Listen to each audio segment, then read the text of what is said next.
Why no contact with a narcissist always benefits the target, the case for no contact with a narcissist. Before we even begin, let's be clear, no contact is oftentimes not initiated by the victim, but is rather used as a tool by the narcissist to walk away from a situation and avoid having to answer for all of the evil, lies, and deceit that they perpetrated upon their partner. To the victim that doesn't get any answers from the narc after they walk away, it may seem like no contact is the worst possible thing. Yes, there is no doubt that no contact from the narc is a form of abuse that benefits the narcissist, but we aren't focusing on the short-term benefits to the narc and the immediate injury to the discarded victim. Instead, we are looking at the long-term implications of no contact and how no contact is ultimately very beneficial to the victim. Does the narc benefit from this long-term no contact? Possibly they do, maybe not, but the thing that we must focus on is the victim and getting them back to emotional, psychological, mental, and physical health. What we're trying to do is make sure that the victim regains hope in their lives and restores their faith in humanity. Those are our goals. So whether the narcissist benefits or doesn't benefit long-term from no contact is of no consequence. The narcissist has done what they've done, they've had it their way, they've gotten everything they wanted, and any repercussions from what they have done to their ex-partner is on them and on them alone. Yes, we empaths tend to care about our partners even though we were terribly attacked and abused. Any sane person with the ability to truly love another human being and commit to them simply can't just turn off that love and commitment like a light switch. Only the narc can walk away cold turkey, and in doing so they give themselves away. This ability to move on and get over a relationship instantly and have another relationship is a clear giveaway that that narc never cared or loved or committed or had any loyalty. It is a clear indicator that the narc was a total fraud. Of course, the warped narc will be with their new friend and then turn around and tell the abandoned partner they were the disloyal one. The sad thing is the victim will be so distraught by the whole shock of seeing their partner remove their mask and turn into a total stranger that the partner will actually buy this totally ridiculous and unfeasible statement.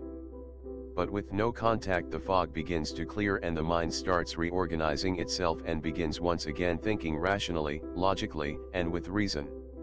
Once the mind is functioning and thinking clearly and the victim has done their homework and learned about covert narcissism, they can begin the long, convoluted journey of discovering and comprehending what happened to them. It is essential to understand those experiences with the narc for what they were in actuality, in reality. At the time the victim had those experiences, they were being interpreted in the context of the fantasy existence the narc had created and not the real world. Yes, that whole experience with the narcissist from the very first moment that creep entered their lives to D-Day, the day of discard and abrupt no contact, is now slowly disassembled into its component parts and each part re-evaluated with the knowledge gained about covert narcissism. New revelations occur daily as memories of the past are triggered by things the victim encounters as they go about their daily lives. In the beginning, those memories cause acute and intense episodes of emotional pain.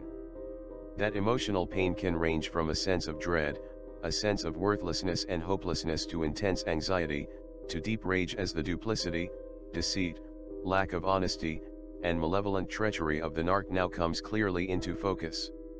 Some of these triggered intense emotional episodes can bring that victim to their knees, paralyze them mentally and emotionally, and for that reason are rightfully called PTSD. But the victim takes each of these episodes of PTSD and uses that pain to focus their attention and work out what is going on, gaining insight into what misconceptions are causing these totally irrational feelings. One by one these episodes are confronted, like a bull is taken by the horns, and analyzed. Over the course of many months the PTSD subsides and the importance of the narc in that victim's life fades. The victim begins to understand that the narc is an irrational human being that never had any real reason to treat them as badly as they did. Slowly the victim gets themselves off the hook and realizes that the narc's opinion of them, the idealized fake opinion in the beginning and the fake devaluation at the end, were all pure fabrications, and that makes the narc's opinion irrelevant. Yes, the victim's greatest mistake was respecting that narcissist. The narc's opinion was certainly never worthy of being respected, but sadly you come to the conclusion that even the narc themselves isn't worthy of any respect at all. Of course you still respect them, that is what a decent human being does, they respect all people, but certainly that narc will never again be trusted. Certainly that narc will never be believed again. Of course any narc knows that once they have been found out it's game over. No narc can live in an environment where their cover has been blown. So much easier for the narc to find a fresh supply of naive people that have never heard of covert narcissism. So yes, time gives clarity and resolution and meaningful, important, and healing answers to the victim. Those answers come from research and daily work. So the victim re-evaluates and begins to understand the truth of that interaction with the narcissist. Yes, the victim now understands the reality of every gesture of kindness, every faux display of concern, or empathy, or love. The victim understands those were never real anyway, just gesticulations and signaling of genuine emotions that the narc learned to fake so that they could get an emotional response and extract energy from their victim. Yes, the victim thinks back and realizes they had a sixth sense, a feeling that something was off about everything the narc did, but somehow that intuition was neutralized. The victim thinks back on the numerous half-truths and white lies and now clearly sees that they were only a small indication of the true depth of that narc's duplicity.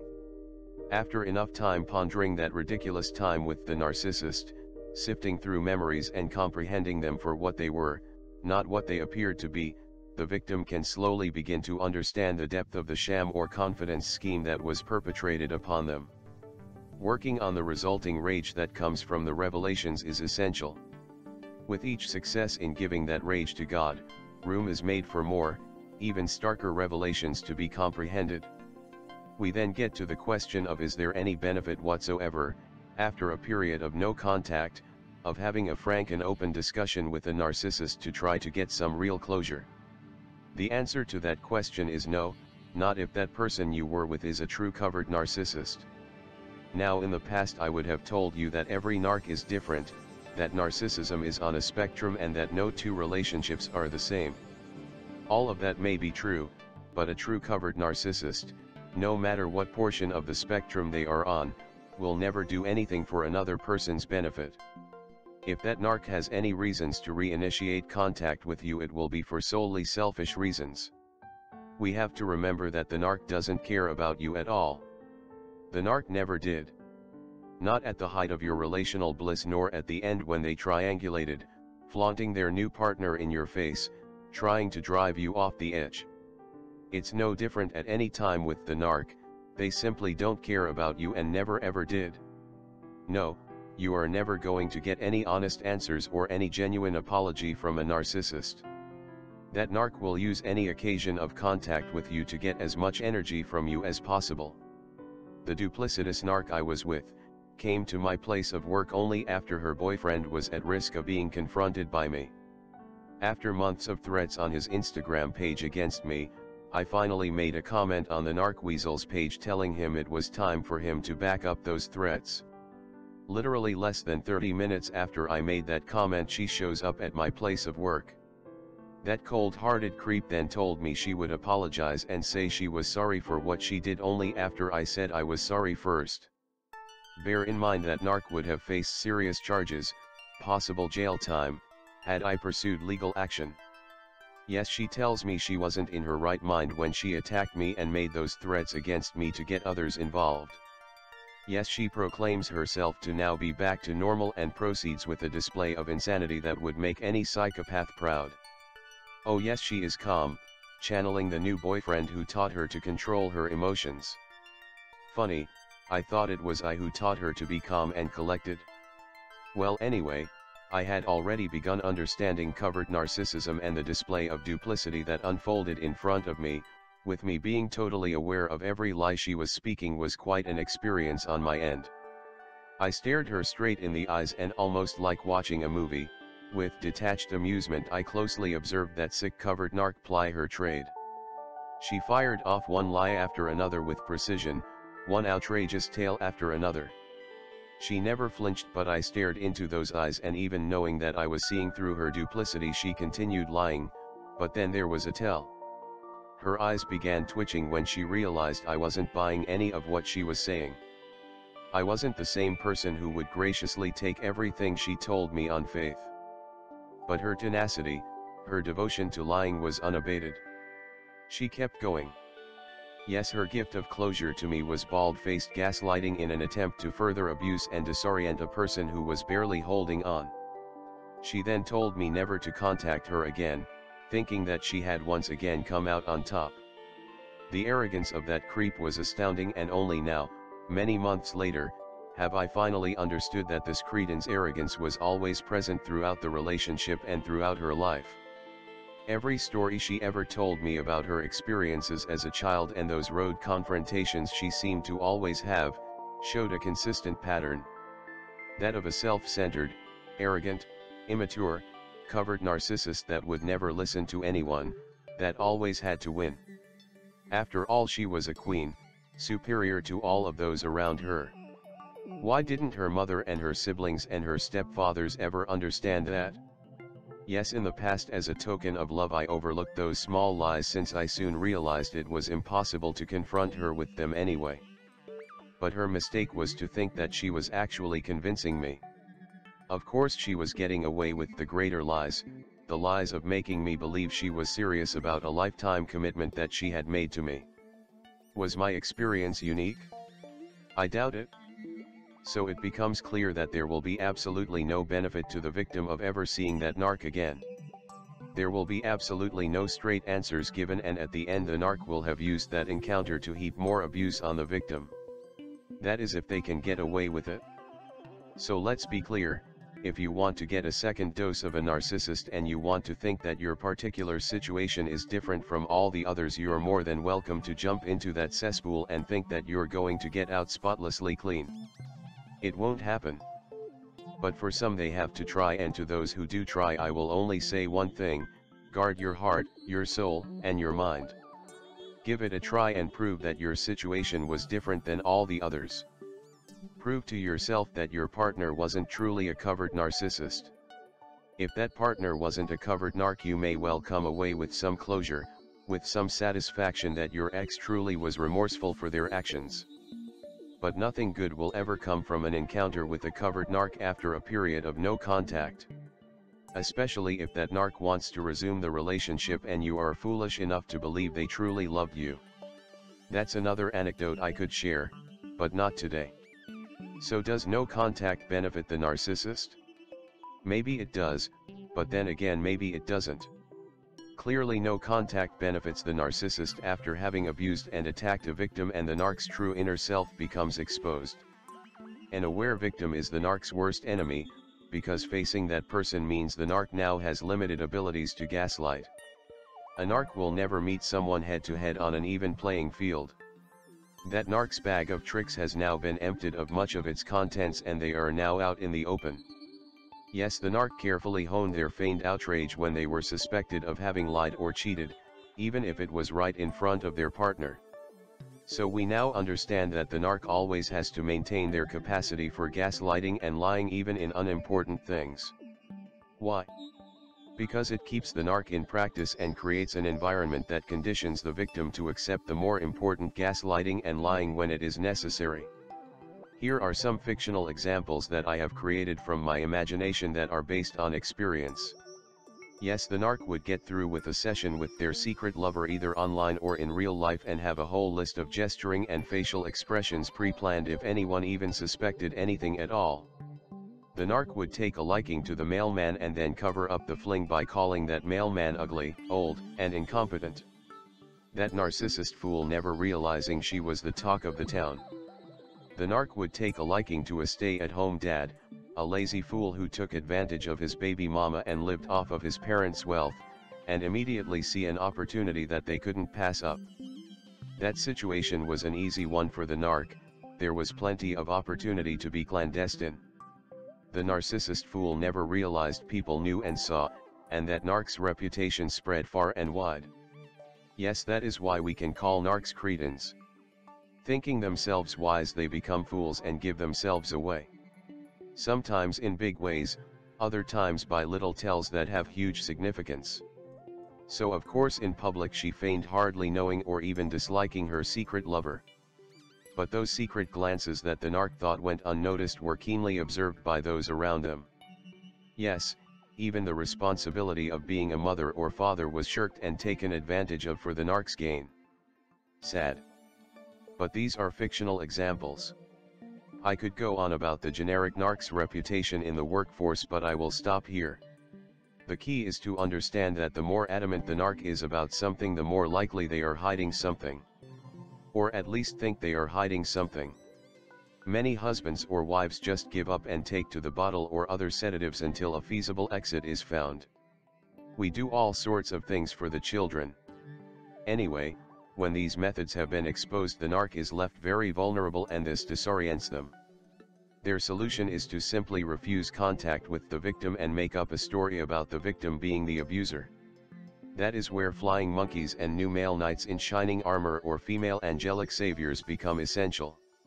The narc absolutely has to build a new fantasy existence that they can once again feel comfortable in. The narc finds it impossible to live in the real world where they have no advantages over those who surround them. The narc can only exist in a world where they make the rules and they have built a false persona. So yes, the narc will benefit from no contact in the short term, no doubt about it. But the implications of that quick fix will eventually fall in on them.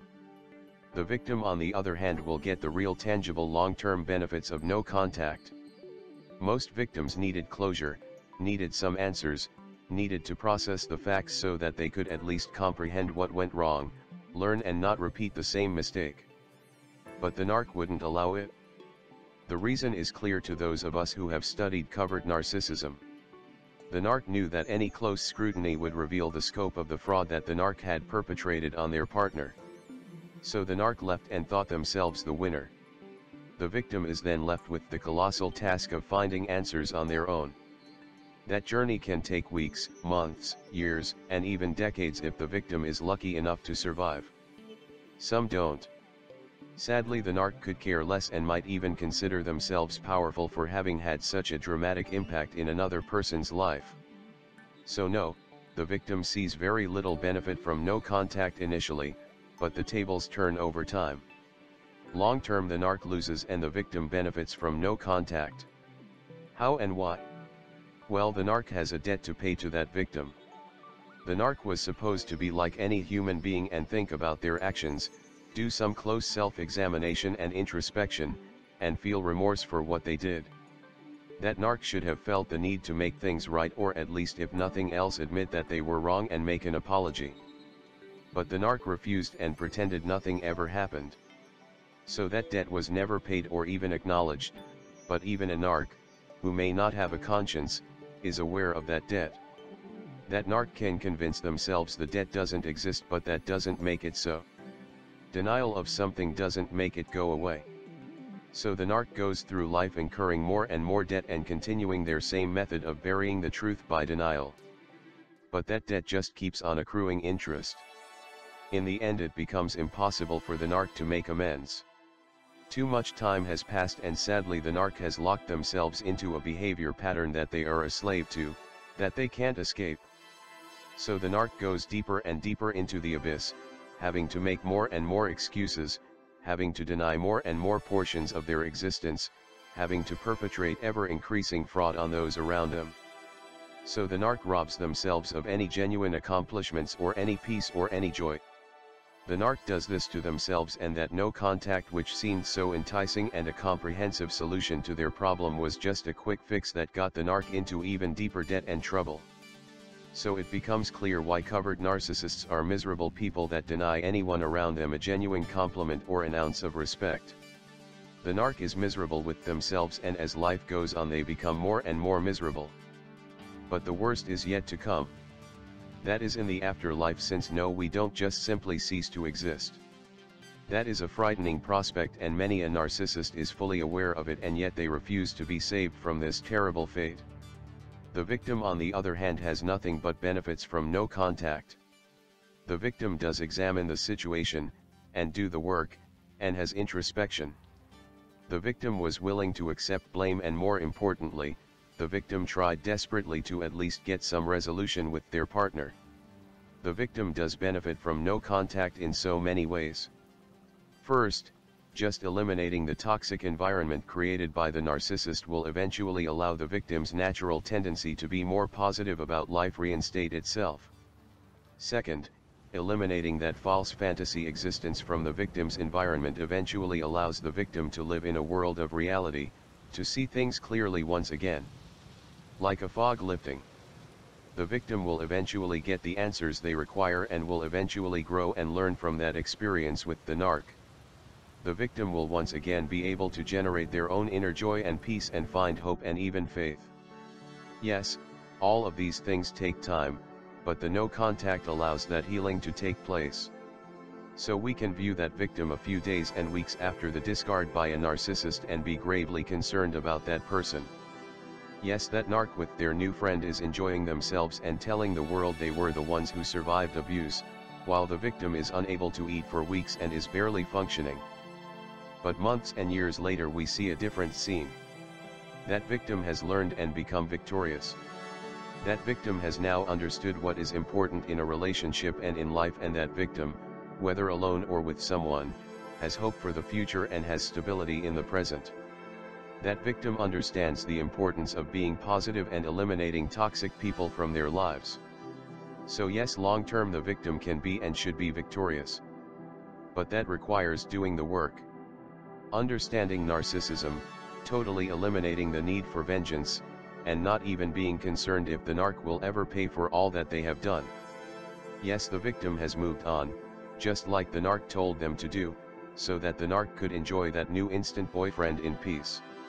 Yes, the narc was well along the process of setting themselves up before that discard and only needed to feign victim status and suffering. So, keep in mind, in the long term the victim is the one that reaps the benefits and the narc is the one that pays. I listened to God and followed the directions set forth in the Bible. Many will say they have no interest in the Christian perspective, but these people face a very real problem.